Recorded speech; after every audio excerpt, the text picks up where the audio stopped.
বিসমিল্লাহির রহমানির রহিম। আসসালামু আলাইকুম। জেল আউটসোর্সিং এর পক্ষ থেকে আপনাদের সবাইকে আমন্ত্রণ।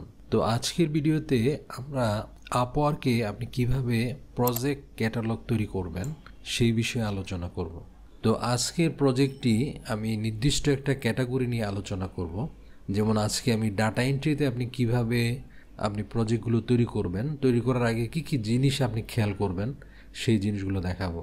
ঠিক একইভাবে আপনি যদি ডিজিটাল মার্কেটিংয়ের কোনো ক্যাটাগরি নিয়ে কাজ করতে চান, ঠিক একইভাবে আপনি গিগগুলো তৈরি করবেন।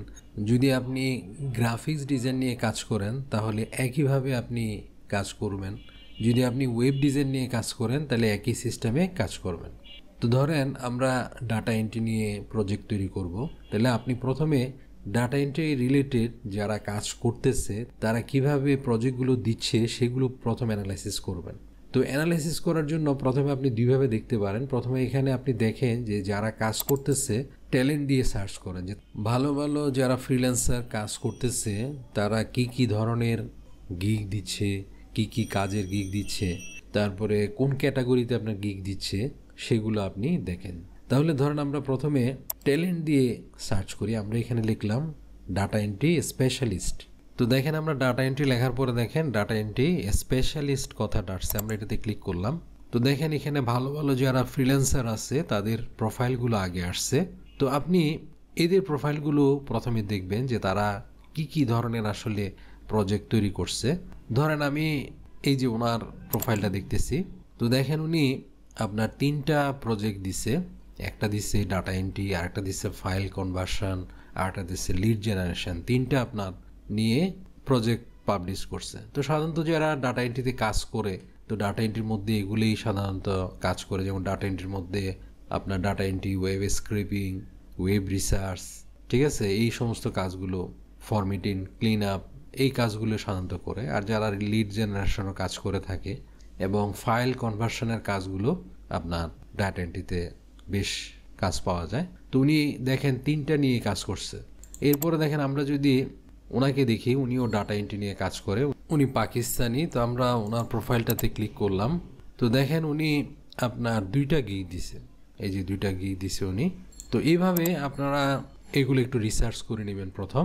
এরপরে দেখেন আরেকটা পদ্ধতি আছে, এখান থেকে দেখেন আপনি প্রজেক্টে সিলেক্ট করবেন। যেমন আমি প্রজেক্টে সিলেক্ট করলাম। তো প্রজেক্টে সিলেক্ট করার পরে ধরেন আমি এখান থেকে ডাটা এন্ট্রির প্রজেক্টগুলো দেখতে চাচ্ছি, আমি ডাটা এন্ট্রিতে ক্লিক করলাম।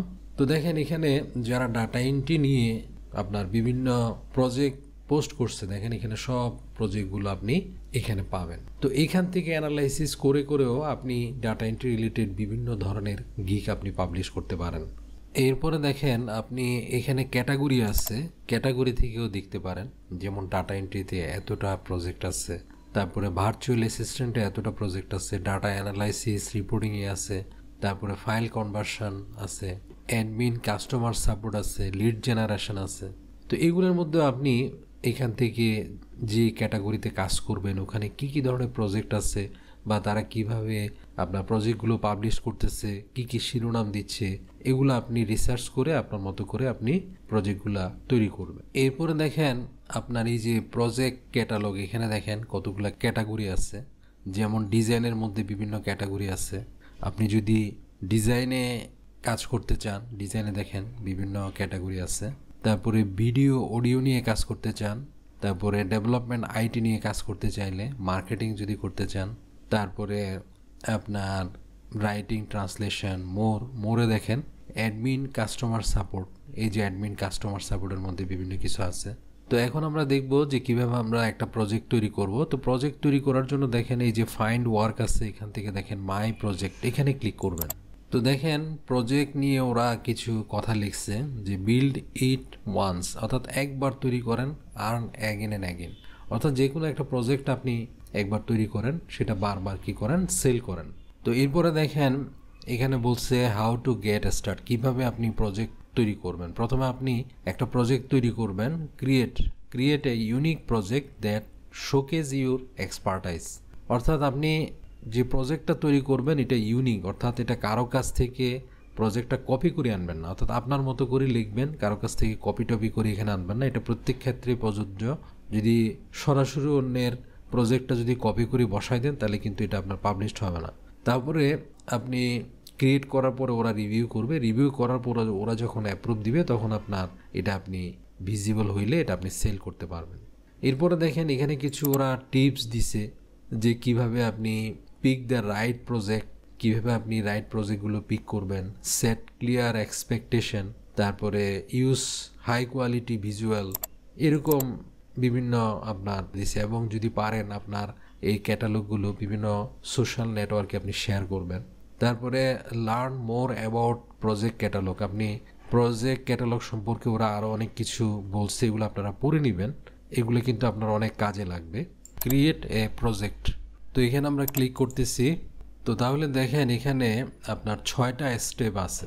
তো প্রথম দেখেন যে আমার এখানে টাইটেল আছে, আমার একটা সুন্দর করে টাইটেল লিখতে হবে। অর্থাৎ টাইটেলে আপনি চেষ্টা করবেন যে কাজগুলো ডাটা এন্ট্রিতে পাওয়া যায় আপনি ওই কিওয়ার্ডগুলো আপনি টাইটেলে দিতে চেষ্টা করবেন। এবং দেখেন আপনার 75টা ক্যারেক্টারের ভিতরে কিন্তু ম্যাক্সিমাম আর মিনিমাম হলো 60টা ওয়ার্ড। তো আমরা এখানে লিখতেছি। তো দেখেন এখানে ইউ উইল গেট, এরপরে আমরা কিওয়ার্ডগুলো দিয়ে দিচ্ছি। তো এই কিওয়ার্ডগুলো দিয়ে দিচ্ছি, এখানে আমাদের 95টা আসছে, বেশি আসছে, আমরা এগুলো কেটে দিচ্ছি, আমরা এতটুকু রাখতেছি। তো দেখেন আমি যে টাইটেলটা লিখলাম এটার অনুসারে কিন্তু এখানে আমাকে ক্যাটাগরি সিলেকশন করে দিয়েছে। অথবা আপনি যারা বিভিন্ন ডাটা এন্ট্রির মধ্যে যারা প্রজেক্টগুলো পাবলিশ করছে তাদের ক্যাটাগরিও দেখবেন। তাহলে দেখেন আমরা এই ব্যক্তির একটা আপনার ডাটা এন্ট্রির একটা প্রজেক্ট পাবলিশ করছে। তো উনি দেখেন যে অ্যাডমিন কাস্টমার সাপোর্টের মধ্যে ডাটা এন্ট্রি এই ক্যাটাগরিতে কিন্তু পাবলিশ করছে। এবং সবচেয়ে আমাদের যে গিগটা এটা আমরা এই ক্যাটাগরিতে সবচেয়ে ভালো হয়, তা আমরা এটা সিলেক্ট করলাম। তারপরে দেখেন প্রজেক্ট অ্যাট্রিবিউটস, এইখানে ডাটা এন্ট্রির মধ্যে কি কি কাজ করতে পারবেন এইগুলো এখানে আপনি সিলেক্ট করতে পারেন।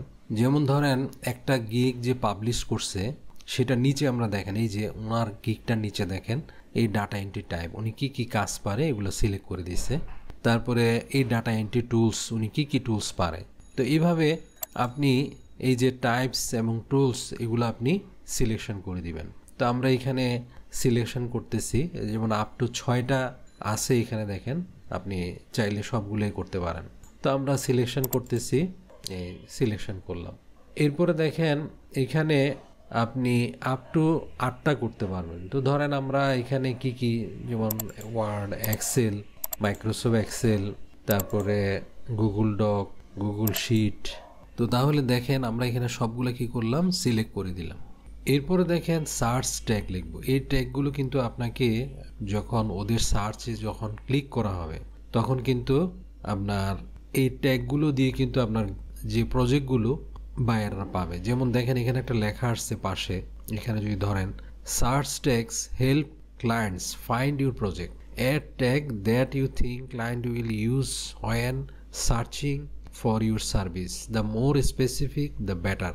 তাহলে আমরা যেহেতু ডাটা এন্ট্রি করব, আমরা প্রথমে ডাটা এন্ট্রি লিখি। দেখেন ওরা নিচেও কিন্তু সাজেস্ট করতেছে, যেমন ডাটা এন্ট্রি লিখতেছি আমি। তাইলে দেখেন এই যে ডাটা এন্ট্রি আছে একটা, তারপরে মনে করেন আমরা ডাটা দিয়ে আরেকটা আছে, দেখেন ডাটা এন্ট্রি দিয়ে এই যে ডাটা এন্ট্রি ক্লার্ক এটাও আমরা দিতে পারি। তারপরে ধরেন আমরা টাইপিং দিতে পারি, এই যে দেখেন টাইপিং, এটা দিলাম।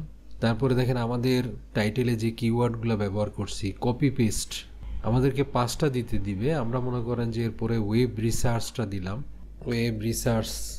তো দেখেন এটা কিন্তু সার্চে আসতেছে না, আমরা অন্য কিছু দেখি, কপি পেস্ট দেখি, এই যে কপি পেস্ট আছে এটা আমরা দিই। তারপরে আমরা ওয়েব লিখি, এখানে ওয়েব দিয়ে কোনো কিছু আসে কিনা দেখি, ওয়েব স্ক্রেপিং দিয়ে আসে কিনা, এই যে ওয়েব স্ক্রেপিং আছে, এই যে ওয়েব স্ক্রেপিং আছে। তাহলে আমাদের 1টা 2টা 3টা 4টা 5টা, ম্যাক্সিমাম 5টা হয়ে গেছে। তাহলে আমরা সেভ এন্ড কন্টিনিউ দিচ্ছি। এরপরে হচ্ছে যে আমাদের প্রাইসিংগুলো এখানে দিতে হবে। তো এরপরে দেখেন 2 নাম্বার হচ্ছে যে প্রাইসিং। তো প্রাইসিংয়ের মধ্যে এখানে টায়ার্স আছে 3টা। আপনি যদি টায়ার্সটাকে অন করেন আপনার 3টা অপশন দেখাবে, স্টার্টার, স্ট্যান্ডার্ড আর হচ্ছে অ্যাডভান্স। আর আপনি যদি এটাকে অফ করে দেন তাহলে শুধু একটা অপশন দেখাবে। তো আমি 3টা এই টায়ার্স দিয়ে 3টা অপশন দিয়ে আমি আপনাদের দেখাচ্ছি। তো দেখেন প্রথমে হচ্ছে কাস্টম টাইটেল, আপনি এগুলো একটা টাইটেল দিবেন, আপনার ইচ্ছা মতো আপনি দিবেন। আমি একটা টাইটেল দিলাম যে 2 ঘন্টার ডাটা এন্ট্রি, 10 ঘন্টা 20 ঘন্টার শিরোনাম দিলাম, তারপর ডেসক্রিপশন দিলাম যে আমি 2 ঘন্টায় ডাটা এন্ট্রি কাজ করব, 10 ঘন্টার কি কি কাজ করব, 20 ঘন্টার একটা কাজ করব, এইভাবে আপনার মতো করে আপনি দিবেন, এটা আপনার মতো করে দিবেন। তারপরে এখানে 3টাতে এটা যেমন ডেলিভারি ডেট কত হবে, তারপরে রিভিশন কত দিবেন, আপনার কয় ঘন্টা কাজ করবেন, এখানে অপশনগুলো আছে দিয়ে দিবেন। এরপরে সার্ভিস অপশন আছে, এখানে 2টা সার্ভিস অপশন আছে, এগুলো আমি টিকমার্ক দিয়ে দিলাম। প্রাইস আপনি প্রথমটার জন্য কত দিবেন, দ্বিতীয়টার জন্য কত দিবেন, তৃতীয়টার জন্য কত দিবেন, এগুলো দিবেন। তারপরে এখানে আপনার বাড়তি অ্যাডঅনস আপনি যোগ করতে পারেন, যেমন ফাস্ট ডেলিভারি। এরপরে যদি আপনি আরও কিছু এক্সট্রা কিছু করতে চান তাহলে সেটা এগুলো আপনি দিতে পারেন। এডিশনাল রিভিশনের জন্য আপনি কত টাকা নেবেন, এডিশনাল আওয়ার্স অফ ওয়ার্ক, এগুলো আপনি ইচ্ছা করলে দিতে পারেন। অথবা কাস্টম কোনো কিছু যদি আপনি এই প্রজেক্টের সাথে অ্যাড করতে চান, আপনি কাস্টম কোনো কিছু অ্যাড করতে পারবেন এখানে ক্লিক করে। তো আমরা সেভ অ্যান্ড কন্টিনিউতে ক্লিক করলাম, এটা আমরা আনচেক করে দিচ্ছি। তো আমরা সেভ অ্যান্ড কন্টিনিউতে ক্লিক করলাম, তো দেখেন আমাদের 2টা হয়ে গেছে। এখন আমাদের আসছে গ্যালারি, আমরা প্রজেক্টের গ্যালারি দিতে পারবো। তো তাহলে দেখেন আপনি প্রজেক্টের মধ্যে 20টা ইমেজ আপনি সেট করতে পারেন। তারপরে প্রত্যেকটার সাইজ হবে 10 MBর মতো। তারপর আপনাকে 4000 পিক্সেল আপনার হাইট এবং উইথ এই 2টা 4000 পিক্সেলে রাখতে হবে। তারপর আপনি ইচ্ছা করলে এখানে একটা ভিডিও দিতে পারেন। তারপরে আপনি ইচ্ছা করলে 2টা PDF ফাইল আপনি যুক্ত করতে পারেন। তো আমি এখান থেকে ব্রাউজ করে একটা ইমেজ আমি নিয়ে আসতেছি, এখানে ব্রাউজে ক্লিক করবেন, করে আপনি যে কোনো একটা ইমেজকে আপনি সিলেক্ট করে দিবেন। তো আমি এখানে ওপেনে ক্লিক করলাম, তো দেখেন এখানে আমার ইয়েটা আসছে। তো এইভাবে আপনি জিনিসটাকে একটু সেটিং করে দিবেন। তো দেখেন এইভাবে আপনি অ্যাডজাস্ট করবেন, করে আপনি আপলোডে ক্লিক করবেন। এরপরে দেখেন এখানে একটা গাইডলাইন আছে, আপনি এটাতে ক্লিক করে দেখেন এখানে কিন্তু বিস্তারিত লেখা আছে যে আপনার ইমেজটা কীরকম, কত MB হবে, ইমেজের আপনার রেশিওটা কত হবে, আপনার পিক্সেলটা কত হবে, আপনি এই পিক্সেলে কিন্তু দিতে পারেন। তাহলে আমরা এইভাবে আপনি এখানে কিন্তু সব কিছু আছে, এগুলো আপনারা দেখে নেবেন কিভাবে কি করতে হবে। এই যে এখানে আপনার বিভিন্ন রুলসগুলো দিচ্ছে, মানে কি ধরনের টেক্সট হইলে হবে না, কি কি করতে হবে, আপনি দেখেন এখানে সুন্দরভাবে অনেক উদাহরণ দিচ্ছে। তো আমরা পিক্সেল এটা দিয়ে করতেছি, যেমন দেখেন 1000 × 750 পিক্সেল এটা করতেছি। তো এইখানে দেখেন আমরা এই ব্রাউজে ক্লিক করলাম, ব্রাউজ থেকে মনে করেন একটা ইমেজ আমি ক্লিক করলাম। তো দেখেন আপনি যদি এই সাইজে নেন, মানে ধরেন এই যে 1000 × 750 এই পিক্সেলে যদি নেন, তাহলে আপনার ইমেজটা কিন্তু একদম বরাবর সেটিং হবে। তো দিয়ে আপনি আপলোডে ক্লিক করবেন। তো আমি আগের ইমেজটা আমি ডিলিট করে দিচ্ছি, রিমুভ দিয়ে দিচ্ছি। তো এইভাবে আপনার কাজের সাথে রিলেটেড আপনি বিভিন্ন ইমেজ আপনি অ্যাটাচ করতে পারেন। তারপরে আপনি ভিডিও দিতে পারেন, আপনি এখানে PDF আছে এগুলো দিতে পারেন। তো যত সুন্দর করতে পারবেন আপনার প্রজেক্টটা তত ভালো হবে, কাজ পাওয়ার সম্ভাবনাটা বাড়বে। তো আমরা কন্টিনিউ দিচ্ছি, এগুলো আমরা পরে আপডেট করব। এরপরে দেখেন রিকোয়ারমেন্টস ফর দ্য ক্লায়েন্ট, অর্থাৎ এখানে বলতেছে tell the client what you need to get start, অর্থাৎ আপনি কাজটা শুরু করার আগে আপনি ক্লায়েন্ট থেকে কি কি জিনিস চাচ্ছেন সেটা এখানে আপনি তুলে ধরবেন। তো এখানে দেখেন অ্যাড রিকোয়ারমেন্ট, এখানে একটা আমরা ক্লিক করলাম। তো তাহলে আপনি কিভাবে লিখবেন ওরা কিন্তু একটা এক্সাম্পল দিয়ে দিছে। তারপরে দেখেন এখানে আনসারটা ফ্রি টেক্সট হবে নাকি মাল্টিপল চুজ কোশ্চেন হবে না ফাইল অ্যাটাচমেন্ট হবে, এটাও আপনি দিতে পারেন। ম্যান্ডেটরি রিকোয়ারমেন্ট আপনি যদি দেন তাহলে অবশ্যই এটা ম্যান্ডেটরি রিকোয়ারমেন্ট হিসেবে থাকবে। তো আমরা জাস্ট ফ্রি টেক্সট হিসেবে একটা টেক্সট দিচ্ছি যে বায়ারকে আমরা কি কি জিনিস কাজের জন্য দরকার সেগুলো নিয়ে আমরা একটা লিখে দিচ্ছি। তো দেখেন আমি এরকম একটা জিনিস লিখলাম এবং এটা আপনাকে 250 ক্যারেক্টারের মধ্যে লিখতে হবে, লিখে আমি অ্যাডে দিলাম। তারপরে এখানে আমি সেভ অ্যান্ড কন্টিনিউতে দিলাম। এরপরে দেখেন প্রজেক্ট ডেসক্রিপশন, আমার এটা এখানে লিখতে প্রজেক্টের একটা ডেসক্রিপশন লিখতে হবে। তো এরপরে দেখেন আমি এখানে একটা প্রজেক্ট যে ডেসক্রিপশন আছে প্রজেক্ট ডেসক্রিপশনটা লিখলাম আমার মতো করে। এগুলো আপনি দরকার হইলে অন্যান্য যারা প্রজেক্ট দিচ্ছে তাদের দেখে নিতে পারেন।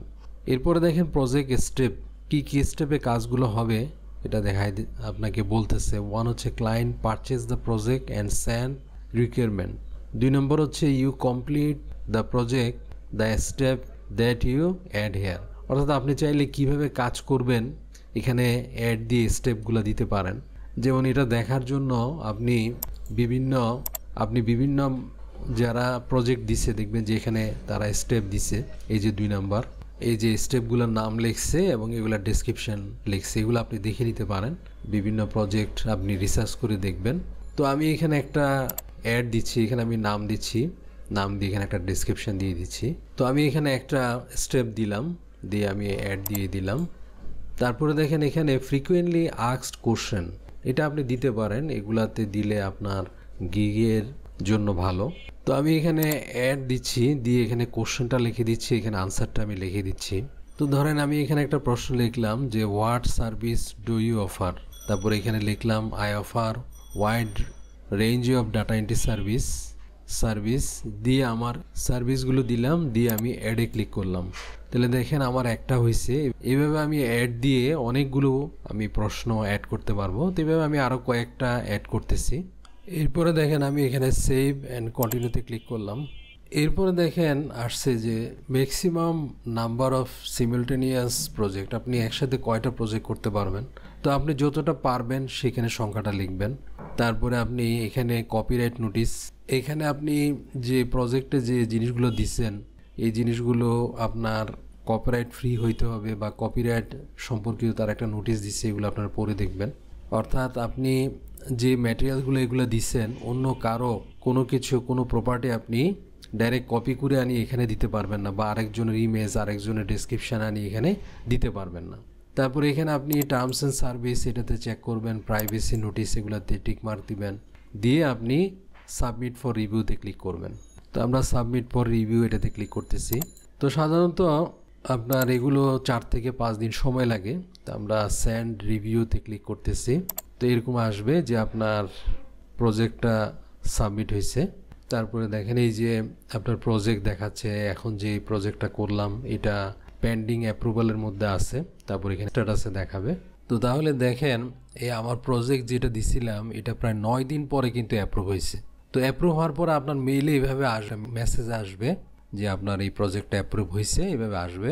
এবং আপনার যে প্রজেক্ট যে অপশনটা আছে মাই প্রজেক্ট ড্যাশবোর্ড, এইখানে দেখছিলেন যে এখানে প্রথম আন্ডার রিভিউতে ছিল, তো এখন দেখেন অ্যাপ্রুভের মধ্যে চলে আসছে, এভাবে আসবে। এখন আপনি চাইলে এটাকে অফ করতে পারবেন বা অন করতে পারবেন, এই যে এখান থেকে অফ অন করে রাখতে পারবেন, ভিজিবল আনভিজিবল করে রাখতে পারবেন। তারপর এডিট করতে পারবেন, ডিলিট করতে পারবেন, শেয়ার এগুলো করতে পারবেন। তো আশা করি আপনারা আপওয়ার্কের প্রজেক্ট কিভাবে অ্যাপ্রুভ করবেন সেটা বুঝতে পারছেন। তো আজ এ পর্যন্তই, পরবর্তী ভিডিওতে আমরা অন্য বিষয় নিয়ে আলোচনা করব। আল্লাহ হাফেজ।